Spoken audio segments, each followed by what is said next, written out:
ఇక డీటెయిల్స్ లోకి వెళ్తే తల్లిపాలు బిడ్డకు సంజీవని లాంటివని కాకినాడ ప్రభుత్వ సామాన్య ఆసుపత్రి సూపరింటెండెంట్ డాక్టర్ లావణ్య కుమారి, ఐసీడీఎస్ పీడీ సిహెచ్ లక్ష్మి పేర్కొన్నారు. కాకినాడ జీజీహెచ్లో అంతర్జాతీయ తల్లిపాల వారోత్సవాలు ప్రారంభించారు. ఈ సందర్భంగా వారు మాట్లాడుతూ పుట్టిన బిడ్డకు గంటలోపు తల్లి మురుపాలు తాగించాలని సూచించారు. ఈ పాలు శిశువుకు దివ్యౌషధంగా పనిచేస్తాయని, పిల్లలో వ్యాధి నిరోధక శక్తి కూడా పెరుగుతుందన్నారు.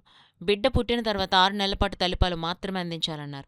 6 నెలల తర్వాత అనుబంధ ఆహారంతో పాటు తల్లిపాలు కూడా అందించాలని పేర్కొన్నారు. బిడ్డకు తల్లిపాలు ఇవ్వటం వల్ల తల్లికి రొమ్ము క్యాన్సర్ వచ్చే అవకాశం ఉండదన్నారు. ఈ కార్యక్రమంలో doctor Subbaraju, MEPMA PD K Sailaja, K Vijayabhaskar, CDPO Lakshmi, nursing superintendent Kalpana, nursing college principal Vimala, manager Madhav, doctor Surya తదితరులు పాల్గొన్నారు. ఊరికనే కూర్చుంటే మిల్క్ వచ్చే పని కాదు. మనం ముందు మోటివేట్ అవ్వాలి. తల్లి నేను నా బిడ్డకు పాలు ఇచ్చి పెంచుకోవాలి, నా బిడ్డని అన్ని రోగాల నుంచి నేను రక్షించాలి. సో ఈ పాలు అన్నది చాలా ఇంపార్టెంట్. ఈ విధమైన మోటివేషన్ ఎప్పటి నుంచి జరగాలి? బిడ్డ పుట్టిన తర్వాత కాదు, లాస్ట్ ట్రైమిస్టర్ నుంచి కూడా రావాలి. ఇంకొకటి ఏంటంటే బ్రెస్ట్ కేర్ అన్నది ఎప్పుడు రావాలి? ఫస్ట్ యాంటీనేటల్ చెకప్ నుంచి రావాలి. సో ఫస్ట్ యాంటీనేటల్ చెకప్ వచ్చినప్పుడే బ్రెస్ట్ సరిగా ఉందా లేదా, లేదా ఇన్వర్టెడ్ నిప్పుల్స్ ఉన్నాయా, రిట్రాక్టెడ్ నిప్పుల్స్ ఉన్నాయా. సో ఉంటే కనుక how we have to motivate them to get it corrected. అప్పటి నుంచి చేస్తే తల్లి డెఫినెట్గా మోటివేట్ అవుతుంది. సో ఆ మోటివేషన్లో మనం పాజిటివ్ మైండ్తో ఉంటాం కాబట్టి బిడ్డ పుట్టగానే మిల్క్ ఇంజెక్షన్ రావడానికి అది దోహదపడుతుంది.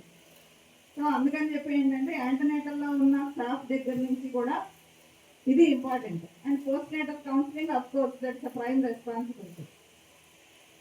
ఇంకొకటి ఏంటి అంటే what we have to prevent, aspiration prevent చేయాలి.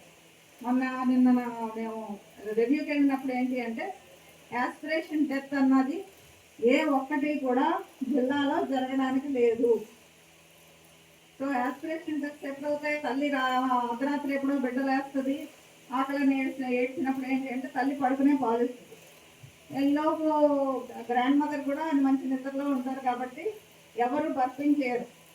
బర్పింగ్ చేయనప్పుడు యాస్పిరేషన్ డెత్స్ అవ్వడానికి అదే ఆ టైమే ఉంటుంది. అంటే రోడ్ యాక్సిడెంట్స్ ఎప్పుడైతే తెల్లవారుజామున అవుతాయో యాస్పిరేషన్ కూడా అవ్వడానికి ఆ టైము. సో మనం ఏంటి అంటే దాన్ని ఇన్సిస్ట్ చేయాలి. ఇన్సిస్ట్ చేస్తే యాస్పిరేషన్, మిల్క్ యాస్పిరేషన్ అన్నది జరగకుండా చూడాల్సిన గురుతరమైన బాధ్యత మన అందరి మీద ఉంది యాజ్ మెడికల్ పర్సనల్.